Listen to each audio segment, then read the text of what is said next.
پیر کامل قسط number 11۔ Don't tell me امامہ، کیا تم واقعی انگیجڈ ہو؟ زینب کو جویریہ کے انکشاف پر جیسے کرنٹ لگا۔ امامہ نے ملامتی نظروں سے جویریہ کو دیکھا جو پہلے ہی معذرت خواہانہ انداز میں اسے دیکھ رہی تھی۔ اسے نہیں، مجھے دیکھ کر بتاؤ، کیا تم واقعی انگیجڈ ہو؟ زینب نے اس بار اسے کچھ جھڑکتے ہوئے کہا۔ ہاں، مگر یہ اس قدر غیر معمولی اور حیرت انگیز واقعہ تو نہیں کہ تم اس پر اس طرح ریئیکٹ کرو۔ امامہ نے بڑی رسانیت سے کہا۔ وہ سب لائبریری میں بیٹھی ہوئی تھیں اور اپنی طرف سے حد المقدور سرگوشی میں باتیں کر رہی تھیں۔ مگر تمہیں ہمیں بتانا تو چاہیے تھا، آخر راز میں رکھنے کی کیا ضرورت تھی؟ اس بار رابعہ نے کہا۔ راز میں تو نہیں رکھا، بس یہ کوئی اتنا اہم واقعہ نہیں تھا کہ تمہیں بتاتی، اور پھر تم لوگوں سے میری دوستی تو اب ہوئی ہے، جبکہ اس منگنی کو کئی سال گزار چکے ہیں، امامہ نے وضاحت کرتے ہوئے کہا۔ کئی سال سے کیا مراد ہے تمہاری؟ میرا مطلب ہے 2-3 سال۔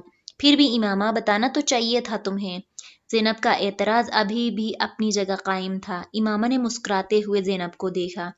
اب کروں گی تو، اور کسی کو بتاؤں یا نہ بتاؤں، تمہیں ضرور بتاؤں گی۔ ویری فنی، زینب نے اسے گھورتے ہوئے کہا۔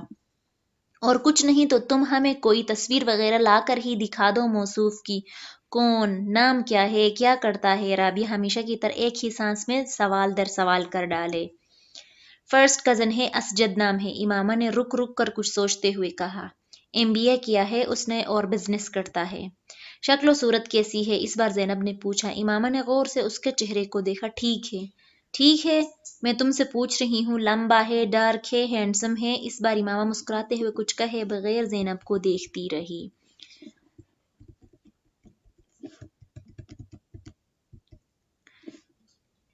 امامہ نے اپنی پسند سے یہ منگنی کی ہے، وہ اچھا خاصا گڈ لکنگ ہے، جویریہ نے اس بار امامہ کی طرف سے جواب دیتے ہوئے کہا۔ ہاں، ہمیں اندازہ کر لینا چاہیے تھا، آخر وہ امامہ کا فرسٹ کزن ہے۔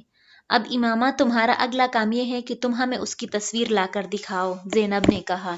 نہیں، اس سے پہلے کا ضروری کام یہ ہے کہ ہمیں تمہیں کچھ کھلانے پلانے لے چلو، رابعہ نے مداخلت کرتے ہوئے کہا۔ فی الحال تو یہاں سے چلیں، ہاسٹل جانا ہے مجھے۔ امامہ یکدم اٹھ کر کھڑی ہو گئی اور وہ بھی اٹھ گئیں۔ ویسے جویریہ، تم نے یہ بات پہلے کیوں نہیں بتائی؟ ساتھ چلتے ہوئے زینب نے جویریہ سے پوچھا۔ بھئی، امامہ نہیں چاہتی تھی، اس لیے میں نے کبھی اس موضوع پر بات نہیں کی، جویریہ نے معذرت خواہانہ انداز میں کہا۔ امامہ نے مڑ کر ایک بار پھر جویریہ کو گھورا، اس کی نظروں میں تنبیہ تھی۔ امامہ کیوں نہیں چاہتی تھی؟ میری منگنی ہوئی ہوتی تو میں تو شور مچاتی ہر جگہ، وہ بھی اس صورت میں جب یہ میری اپنی مرضی سے ہوتی، زینب نے بلند آواز میں کہا۔ امامہ نے اس بار کسی رد عمل کا اظہار نہیں کیا۔ آپ کا بیٹا آبادی کے اس 2 سے 5% حصے میں شامل ہے جو 150 سے زیادہ کا IQ لیول رکھتے ہیں۔ اس IQ لیول کے ساتھ وہ جو کچھ کر رہا ہے وہ غیر معمولی صحیح مگر غیر متوقع نہیں ہے۔ اس غیر ملکی اسکول میں سالار کو جاتے ہوئے ابھی صرف 1 ہفتہ ہوا تھا جب سکندر عثمان اور ان کی بیوی کو وہاں بلوایا گیا تھا۔ اسکول کے سائیکولوجسٹ نے انہیں سالار سکندر کے مختلف IQ ٹیسٹ کے بارے میں بتایا تھا، جس میں اس کی پرفارمنس نے اس کے ٹیچرز اور سائیکولوجسٹ کو حیران کر دیا تھا۔ اس اسکول میں وہ 150 کا IQ لیول والا پہلا اور واحد بچہ تھا جو چند ہی دنوں میں وہ وہاں سب کی توجہ کا مرکز بن گیا تھا۔ سکندر عثمان اور ان کی بیوی سے ملاقات کے دوران سائیکولوجسٹ کو اس کے بچپن کے بارے میں کچھ اور کھوج لگانے کا موقع ملا۔ وہ کافی دلچسپی سے سالار کے کیس کو اسٹڈی کر رہا تھا، اور دلچسپی کی یہ نوعیت پروفیشنل نہیں ذاتی تھی۔ اپنے کیریئر میں وہ پہلی بار اس IQ کے بچے کا سامنا کر رہا تھا۔ سکندر عثمان کو آج بھی وہ دن اچھی طرح یاد تھا۔ سالار صرف 2 سال کا تھا اس وقت، اور غیر معمولی طور پر وہ اس عمر میں ایک عام بچے کی نسبت زیادہ صاف لہجے میں بات کرتا تھا، اور باتوں کی نوعیت ایسی ہوتی تھی کہ وہ اور ان کی بیوی اکثر حیران ہوتے۔ ایک دن جب وہ اپنے بھائی سے فون پر بات کرنے کے لیے فون کر رہے تھے تو سالار ان کے پاس کھڑا تھا۔ وہ اس وقت ٹی وی لاؤنج میں بیٹھے تھے اور فون پر باتیں کرنے کے ساتھ ساتھ ٹی وی بھی دیکھ رہے تھے۔ کچھ دیر بعد انہوں نے فون رکھ دیا۔ ریسیور رکھنے کے بعد انہوں نے سالار کو فون کا ریسیور اٹھاتے ہوئے دیکھا۔ ہیلو انکل، میں سالار ہوں، وہ کہہ رہا تھا۔ انہوں نے چونک کر اسے دیکھا۔ وہ اطمینان سے ریسیور کان سے لگائے کسی سے باتوں میں مصروف تھا۔ میں ٹھیک ہوں، آپ کیسے ہیں؟ سکندر نے حیرت سے اسے دیکھا۔ پہلے ان کے ذہن میں یہی آیا کہ وہ جھوٹ موٹ فون پر باتیں کر رہا ہے۔ پاپا میرے پاس بیٹھے ٹی وی دیکھ رہے ہیں۔ نہیں انہوں نے نہیں، میں نے خود کیا ہے، وہ اس کے اگلے جملے پر چونکے۔ سالار کس سے باتیں کر رہے ہو؟ سکندر نے پوچھا۔ انکل شہنواز سے، سالار نے سکندر کو جواب دیا۔ انہوں نے ہاتھ بڑھا کر ریسیور اس سے لے لیا۔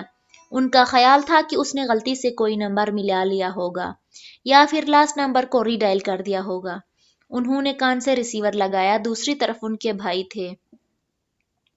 یہ سالار نے نمبر ڈائل کیا ہے، انہوں نے معذرت کرتے ہوئے اپنے بھائی سے کہا۔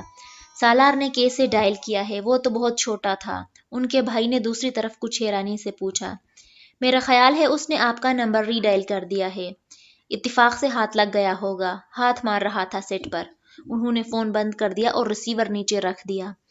سالار جو خاموشی کے ساتھ ان کی گفتگو سننے میں مصروف تھا، ریسیور نیچے رکھتے ہی اس نے ایک بار پھر ریسیور اٹھا لیا۔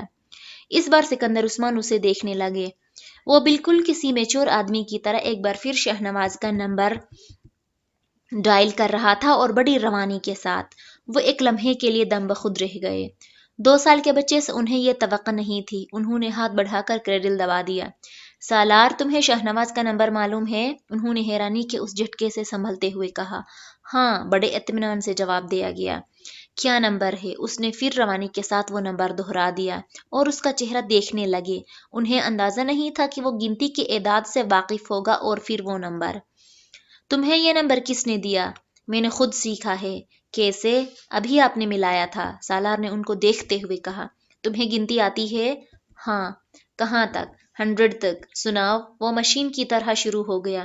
ایک ہی سانس میں اس نے انہیں 100 تک گنتی سنا دی۔ سکندر عثمان کے پیٹ میں بل پڑنے لگے۔ اچھا، میں ایک اور نمبر ڈائل کرتا ہوں، میرے بعد تم اسے ڈائل کرنا، انہوں نے ریسیور اس سے لیتے ہوئے کہا۔ اچھا۔ سالار کو یہ سب ایک دلچسپ کھیل کی طرح لگا۔ سکندر عثمان نے ایک نمبر ملایا اور پھر فون بند کر دیا۔ سالار نے فوراً ریسیور ان سے پکڑ کر انہی کی روانی کے ساتھ وہ نمبر ملایا۔ سکندر عثمان کا سر گھومنے لگا۔ وہ واقعی وہی نمبر تھا جو انہوں نے ملایا تھا۔ انہوں نے یک کے بعد دیگر کئی نمبر ملائے اور پھر سالار سے وہی نمبر ملانے کے لیے کہا۔ وہ کوئی غلطی کیے بغیر وہی نمبر ملاتا رہا۔ وہ یقیناً فوٹوگرافک میموری رکھتا تھا۔ انہوں نے اپنی بیوی کو بلایا۔ میں نے اسے گنتی نہیں سکھائی، میں نے تو بس کچھ دن پہلے اسے چند کتابیں لا کر دی تھیں۔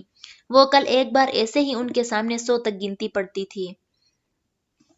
تھی، انہوں نے سکندر عثمان کے استفسار پر کہا۔ سکندر عثمان نے سالار کو ایک بار پھر گنتی سنانے کے لیے کہا۔ وہ سناتا گیا۔ ان کی بیوی ہکا بکا اسے دیکھتی رہیں۔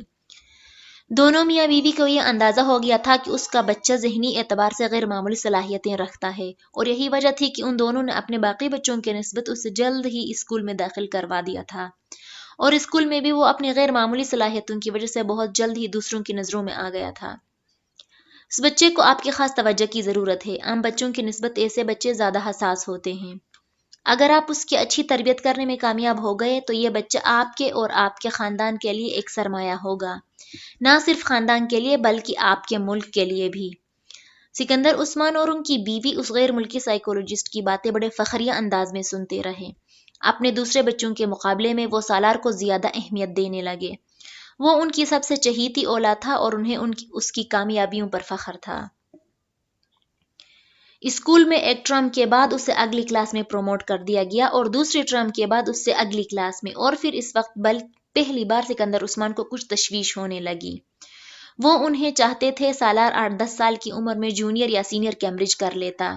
وہ نہیں چاہتے تھے کہ سالار 8-10 سال کی عمر میں جونیئر یا سینئر کیمبرج کر لیتا، مگر جس رفتار سے وہ ایک کلاس سے دوسری کلاس میں جا رہا تھا یہی ہونا تھا۔ میں چاہتا ہوں آپ میرے بیٹے کو اب پورے 1 سال کے بعد ہی اگلی کلاس میں پروموشن دیں۔ میں نہیں چاہتا وہ اتنی جلدی اتنے ایب نارمل طریقے سے اپنا اکیڈمک کیریئر ختم کر لے۔ آپ اس کے سبجیکٹس اور ایکٹیویٹیز بڑھا دیں، مگر اسے نارمل طریقے سے ہی پروموٹ کریں۔ ان کے اصرار پر سالار کو دوبارہ 1 سال کے اندر ڈبل یا ٹرپل پروموشن نہیں دیا گیا۔